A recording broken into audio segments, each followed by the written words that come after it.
สบายดีและสวัสดีเด้อเพื่อนๆ FC มื้อนี้มนต์พามานมาชมมาเที่ยววัดวัดพระแก้ววัดพระแก้วอยู่นครหลวงเวียงจันทน์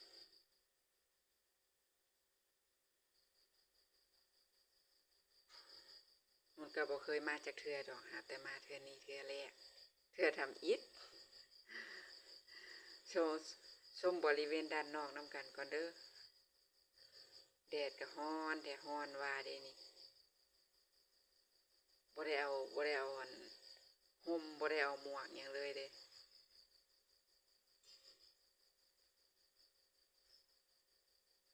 อันทั้งถ่ายทั้งย่างเนาะก็สิได้ลายตาได้หน่อยนึงมันร้อนหั่นนะสิยืนจึงถ่ายอยู่หั่นบ่ได้ร้อนแฮงฟ้าวย่างเข้าห่ม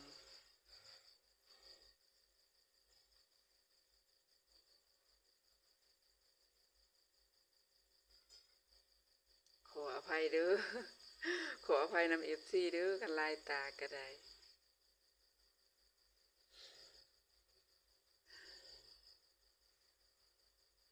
ย่างไปไวโพดเนาะตอนย่างบ่ได้เบิ่งกล้องเด้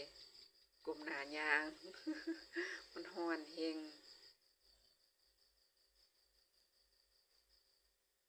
ก็เลยบ่ฮู้ว่ากล้องหันไปติดเอาหยังแด่ส่ำใดแดดส่องหน้าแฮง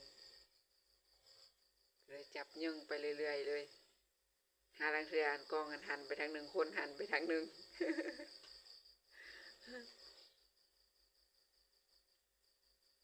เบิ่งตัวหนังสือนำก็บ่ทันบัดนี้ลายตาอันนี้สาวน้อยมานำกันกับสาวน้อยพามา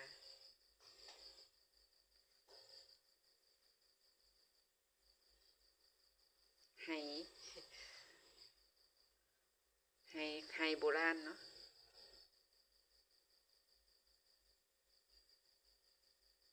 ให้แต่สมัยโบราณอันซองเข้าไปนี่มันมืดเพิ่นเอาเงินเอาอีหยังป้อนลงไปได้อยู่ในอันไหนี่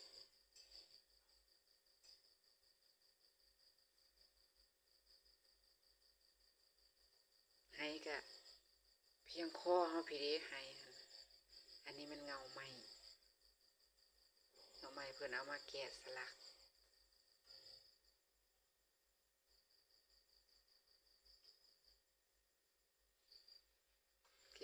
ให้เป็น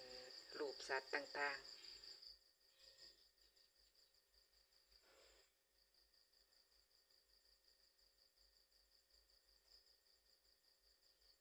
ชมเพลินๆไปนำกันเด้อบ่มีสาระหยังดอกอธิบายก็บ่ถูกบ่ฮู้คือกันว่ามีหยังแด่เนาะมีสัตว์หยังแด่เอาลายตาแล้วพี่น้องเอ้ย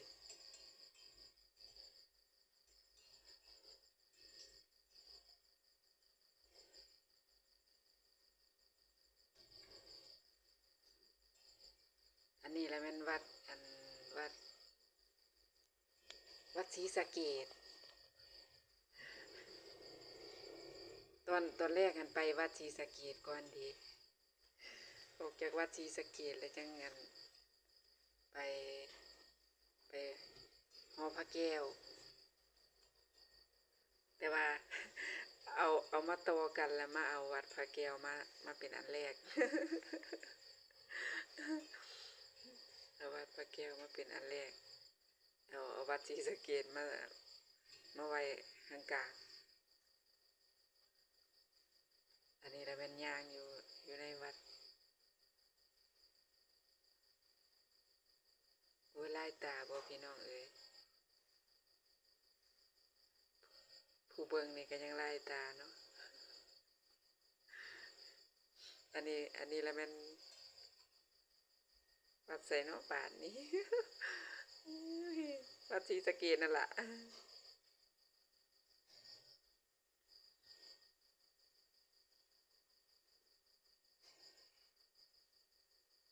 ว ว้าผิดเว้าถูกขออภัยเด้อวัดพระแก้วขออภัยเข้าไปในอันหอพระแก้วแล้วบัดนี้ตอนนี้น่าสิอันวางกล้องไว้แล้วกราบพระภาพก็เลยนิ่ง กำลังนั่งกราบพระอยู่เนาะวางอันกล้องลงแล้วนั่งกราบพระแล้วก็ลุกไปต่อได้บัดนี้ไล่ตาน้ำกันไปต่ออีก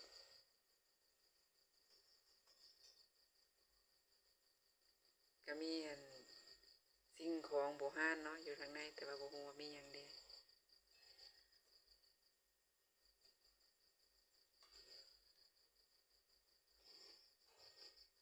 นี่ออกมาข้างนอกมาวัดวัดสีเมืองเด้บัดนี้ ไปมื้อเดียวได้3วัดพุ่นเด้มื้อนี้มาบัดนี้มาวัดสีเมืองบัดนี้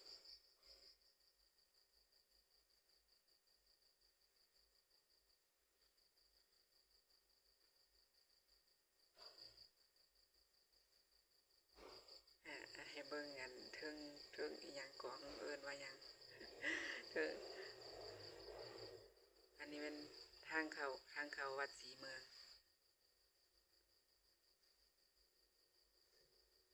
คนก็มาหลายรถบักหลายๆพุ่นเด้มาวัดสีเมืองนี่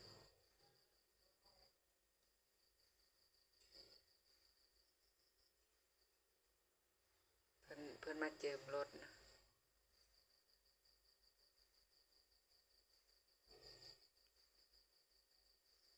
ชมเพลินไปนำกันเด้อ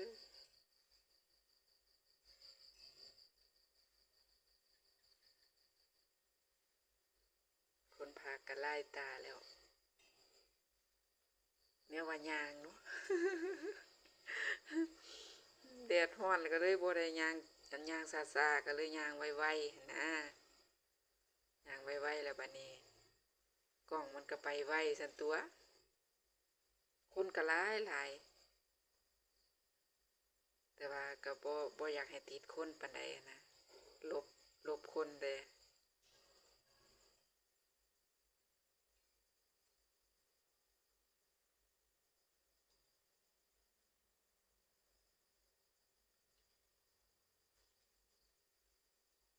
เพิ่นก็มากราบพระมาขอพรขอสิ่งศักดิ์สิทธิ์นำกันเนาะเพิ่นว่าวัดสีเมืองนี่ศักดิ์สิทธิ์เลยพากันมากราบพระขอพรกันหลาย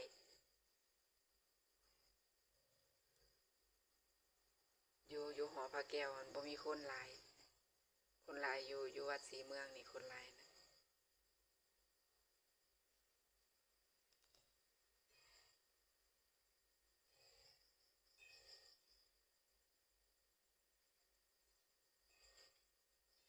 เพิ่นก็กำลังทาสีอันนั้นใหม่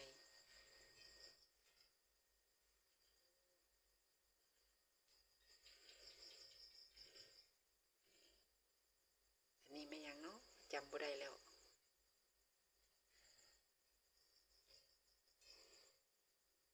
ชมเพลินไปนำกันจ้ะ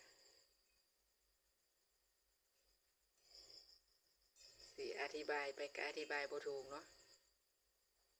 เพราะว่าก็บ่ฮู้ประวัติเพิ่นหาแต่มาเป็นเทื่อแรก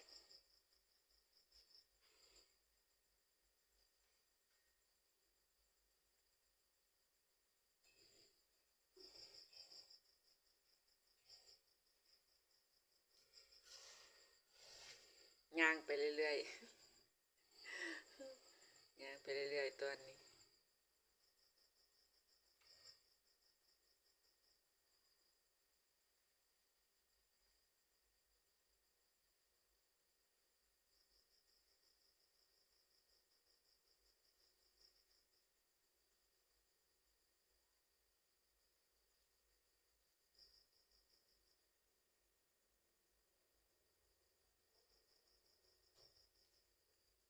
ตอนนี้สิมาซื้อดอกไม้เข้าไปกราบพระอยู่ในวัดวัดสีเมืองตัวนี้มาบูชาเอาดอกไม้เพิ่นเตรียมไว้บริการผู้ ผู้ใดสิมาเฮ็ดหยังนี่มีบริการเบิดเฮามากราบพระธรรมดาเฮาก็เอาแต่ดอกไม้ซื่อๆคันผู้เพิ่นสิมาบนมาอิหยังล่ะเพิ่นก็จะมีขันห้าขันแปดก็สิมีอันบักเบงหรือว่าพานพุ่มนี่เนาะนำเนาะแล้วแต่ผู้ใดสิมาเฮ็ดหยัง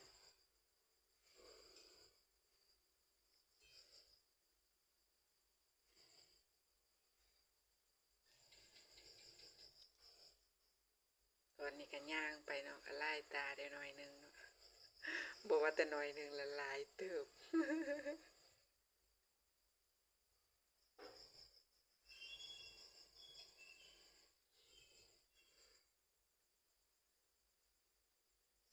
มันแดดร้อนแฮงติดคนหน่อยนึงอยู่เด้นี่อุตส่าห์ลบหลีกคนยังติดอยู่เด้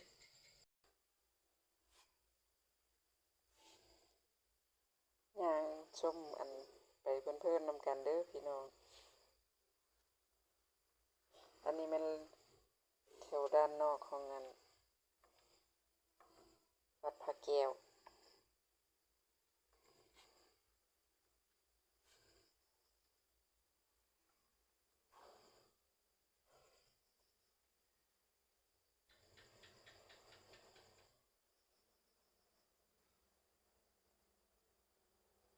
ย่างอ้อมเข้าไปออกมาแล้วมาย่างอ้อมอันข้างนอกอีก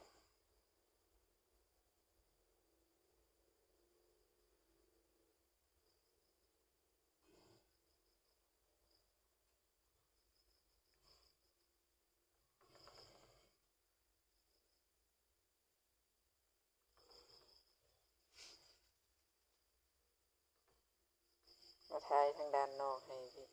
พี่น้องชมนำกัน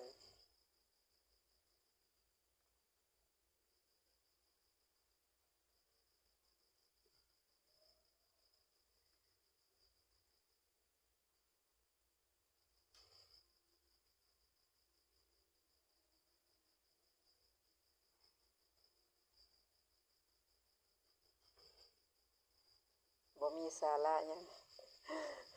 บ่ได้ส่งงานให้อยู่ซื่อๆเนาะ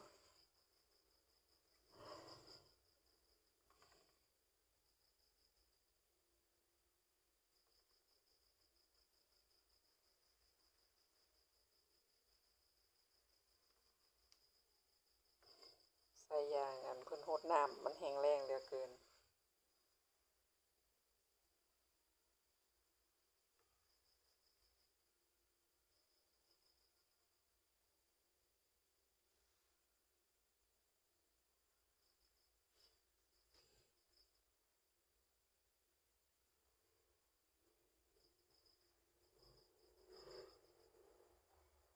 อันเพิ่นเปิดเพลงได้นี่ก็ได้ตอนกำลังพากนี่ก็ได้เพิ่นเปิดเพลงบ่ฮู้ว่าเสียงเพลงสิเข้าหรือบ่เนาะโอ้ยจะแม่นหลายแนวหลายอุปสรรคแท้เนาะ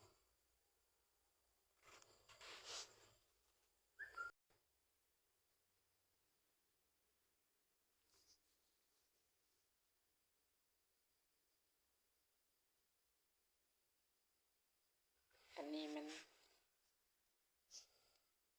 สาวน้อยเนาะสาวน้อยกำลังสิลูกคลองใหญ่อยู่อันวัดศรีสะเกษเนาะตัวนี้เอามาต่อกันสับไปสับมาคนเบิ่งก็งงนำละงงนำละ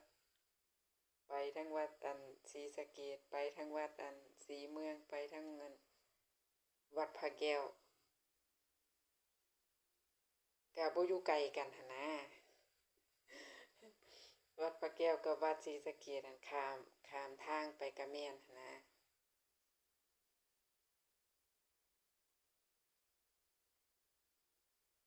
ข้ามทางกลับไปกลับมาเนาะ